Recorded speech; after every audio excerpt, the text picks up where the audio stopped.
Bonjour à tous et à toutes. Donc, je voulais vous faire une petite vidéo aujourd'hui pour vous parler d'un événement que j'ai vu euh, hier. J'ai été au plus beau spectacle de ma vie et du coup, je voulais vous en parler. Mais avant, je voulais vous parler de quelque chose. C'est, je voulais parler de quelque chose que j'avais parlé avec ma psy. Et d'ailleurs, j'en parlerai un peu plus dans une vidéo. Je sais pas si j'en avais déjà parlé, mais on m'a diagnostiqué un TDI, un trouble dissociatif de l'identité.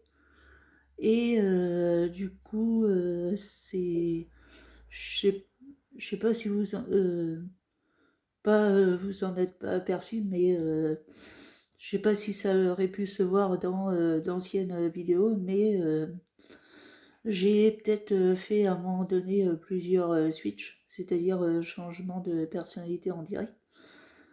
De mémoire, ce n'est pas arrivé, mais il faudra que je revisionne mes anciennes vidéos pour voir si c'est arrivé. Le TDI, en gros, pour ceux qui ne connaissent pas, il y a un hôte, donc l'hôte, c'est moi, et il y a des haltères. Les haltères, c'est des personnes qui sont, entre guillemets, dans moi.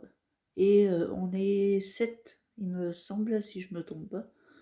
Et alors, c'est pas de la schizophrénie, mais c'est quelque chose de différent. D'après les quelques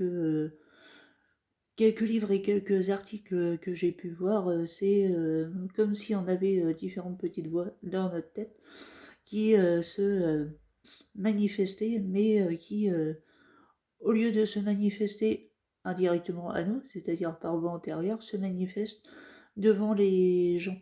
C'est-à-dire on va changer complètement de personnalité. Et c'est ce que j'ai. J'ai vite de parler de mes alters parce que j'ai pas forcément envie qu'ils qu'ils viennent, tout simplement, puisqu'il y a un alter en particulier que, n'ayons pas peur des mots, je déteste. C'est un alter qui, quand il rentre, entre guillemets, dans moi, bah, je deviens totalement l'opposé de qui je suis. Je deviens méchant, je deviens énervé, je deviens colérique.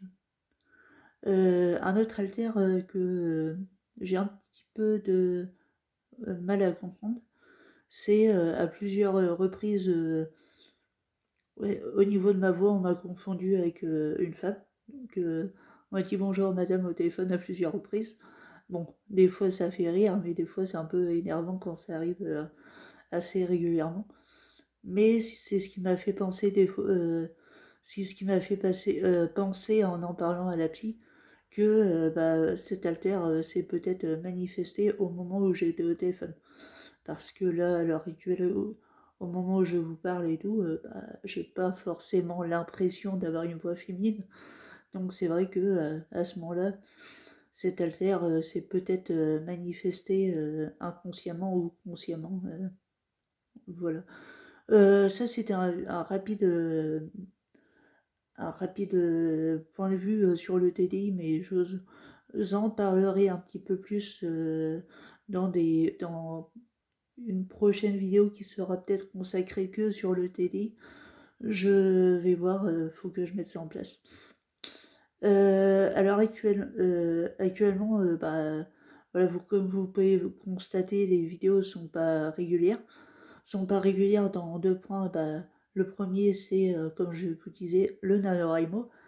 Alors, le NaNoWriMo, il y a pas forcément trop de gros progrès, dans le sens où j'arrive pas à avancer assez vite, puisque je suis à une période de, on va dire, un peu blocage d'inspiration. Mais le fait que je publie moins de contenu, c'est surtout aussi que là j'ai repris un peu le dessin parce que c'est une forme d'art-thérapie pour moi, une forme, quelque chose qui me déstresse, on va dire, et qui m'aide de temps en temps à montrer mes émotions. Pour revenir au sujet d'aujourd'hui, bah, c'est un rêve que j'avais depuis 6 ans et sur ma liste, il me semble que c'est le numéro 204 sur les 300 choses à faire dans ma vie. Bah, il me semble que c'est la 304e chose que je voulais faire dans ma vie. C'est, et ça fait plus de 6 ans ou 6 ans que je voulais voir ça. C'est, je voulais aller voir Hera en concert parce que Hera, bah, on dit souvent que la musique, bah, comment nous transporte et nous fait voyager, nous fait vibrer et surtout nous accompagne tout au long de notre vie. Et c'est vrai que Hera fait partie, je pense, des chansons et des groupes qui m'accompagnent tout au long de ma vie. Euh, bah, je m'aperçois que ça fait un peu bizarre en disant ça, mais bah, ceux l'auront déjà vu en concert ou alors qui auront déjà écouté Hera comprendront pourquoi Hera est un groupe qui peut nous accompagner tout au long de notre vie. Comment Alors on est arrivé et tout, et bah, on était tout en haut de la salle, donc souffrant de vertige, ça a été un peu compliqué pour ma mère et pour moi parce qu'on était à peu près 40 mètres de haut pour voir le spectacle, ce qui est assez impressionnant d'ailleurs. Pour ceux qui ont mon compte Facebook, je publierai sûrement une photo pour vous bah, montrer à peu près la hauteur que c'était, mais en gros c'était vachement impressionnant. D'ailleurs, on a apporté, ma mère et moi, une petite paire de jumelles pour voir un petit peu mieux. Bah, on voyait bien, mais c'est vrai qu'on ne voyait pas tous les détails. Donc, cette paire de jumelles nous a servi un petit peu. Oui, alors, du coup, il y a eu une première partie qui était euh, une artiste dont je me souviens plus le nom, mais c'était la première fois qu'elle se produisait sur une grande scène comme ça. Et c'était une artiste qui faisait de l'électro et c'était super bien parce que son talent était digne bah, des plus grands maîtres de l'électro, voire surtout qui était au point d'être un peu comme Jean-Michel Jarre. Ensuite, à la fin de cette première partie, on nous a fait patienter pendant allez, trentaine de minutes avant que le spectacle commence. Donc ma mère et moi, c'est vrai que on trouvait un peu long quand même d'attendre une trentaine de minutes parce qu'étant fan tous les deux de Hera, bah, attendre une trentaine de minutes avant que le spectacle commence et surtout que après la fin de la première partie, bah voilà, c'était un petit peu compliqué.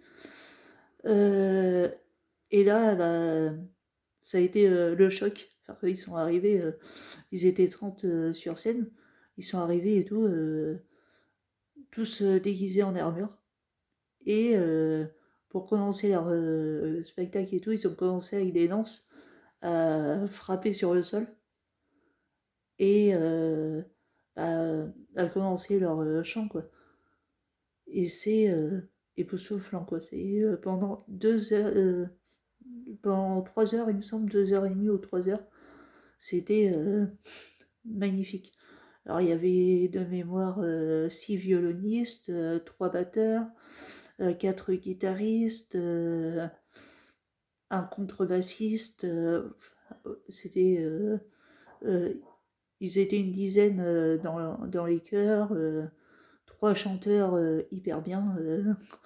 D'ailleurs, la plupart du temps, ils étaient en voix de tête et en voix mixte, et non en voix de poitrine, pour vous dire que le niveau que c'était. Les guitaristes ils jouaient presque aussi bien que Jimi Hendrix. C'était une claque visuelle, quoi. D'ailleurs, si certains d'entre vous n'habitent pas sur Brest, mais habitent vers Lyon ou alors dans d'autres coins de la France, et que vous ayez la possibilité d'aller voir, allez voir direct, quoi. C'est magnifique, quoi. D'ailleurs, sur sur le tableau Excel que je fais régulièrement sur les différents spectacles que je vois, bah, je l'ai mis en tête de liste, quoi. Pour vous dire, le premier spectacle que j'avais mis en tête de liste avant que ce soit celui que j'ai vu hier, bah, avant Hera, c'était un, c'était un sosie de Freddie Mercury qui était tout simplement génial, quoi, qui repasse d'ailleurs, il me semble, l'année prochaine, qui repasse l'année prochaine à l'Arena, pour ceux qui sont brestois. Et pour ceux qui sont brestois, bah, allez-y les yeux fermés. C'est un sosie de Freddie Mercury, mais qui chante à la perfection et qui performe à la perfection, donc allez le voir. Mais ouais, avant d'avoir vu ce spectacle, bah, je me disais dans ma tête que bah, jamais je reverrai un spectacle aussi beau que celui que j'avais vu avec le sosie de Freddie Mercury. Mais là, franchement, bah voilà, il est là, il est en première position, Hera. Et je lui donne sur 100, parce que c'est noté sur 100, je lui donne la note de 99 sur 100. Donc, magnifique. Autre point que je voulais parler par rapport à ce concert, c'est au niveau synesthésique. C'était tout simplement incroyable. Alors, premièrement, chose étrange, c'est moi ayant le toc du comptage, bah, j'ai rapidement presque arrêté de compter le nombre de notes qu'il y avait dans ce concert. Bon, je me suis quand même amusé à faire un pourcentage. Il y avait 85% de notes rouges, 65% de notes bleues et 25% de notes bicolores. Pour ceux qui ne sont pas synesthètes, j'en parlerai dans une autre vidéo de ce que c'est la synesthésie et de la synesthésie, comment je la vis au quotidien. Mais j'ai été surpris quand même de voir autant de notes bicolores dans un spectacle. Parce que franchement, chapeau, quoi, c'est rare de gérer les notes bicolores en musique comme ça. Donc voilà. Là, je m'aperçois qu'il est 9h20, donc je vais mettre fin à cette vidéo puisque je m'en vais faire un stage de théâtre de 10h à 17h. Donc je dois mettre fin à cette vidéo maintenant et si j'ai le temps, je ferai une vidéo pour ce soir pour vous dire comment ça s'est passé mon stage, puisque là, on va voir, il me semble, 8 ou 9 troupes de théâtre. On sera à peu près une quarantaine, il me semble, donc voilà. Bon, je vous quitte sur ce petit mise au point. Mais voilà, je vous embrasse, passez une bonne journée et prenez soin de vous. Juste pour finir cette vidéo, puisque si je le fais pas, j'oublierai de le faire. Pour la partie remerciement, je voulais simplement remercier deux personnes vite fait. Je voulais remercier Alexia et Toon, qui sont deux amis que j'apprécie énormément et qui m'aident à avancer beaucoup dans ma vie en mieux. Bah d'ailleurs, si j'ai leur autorisation, bah je parlerai un petit peu d'eux vite fait, du pourquoi et comment ils sont géniaux. Voilà. Bah, en tout cas, merci Toon et Alexia si vous écoutez cette vidéo bah, sur le positif que vous m'apportez tous les jours dans cette vie. Merci beaucoup. Au revoir.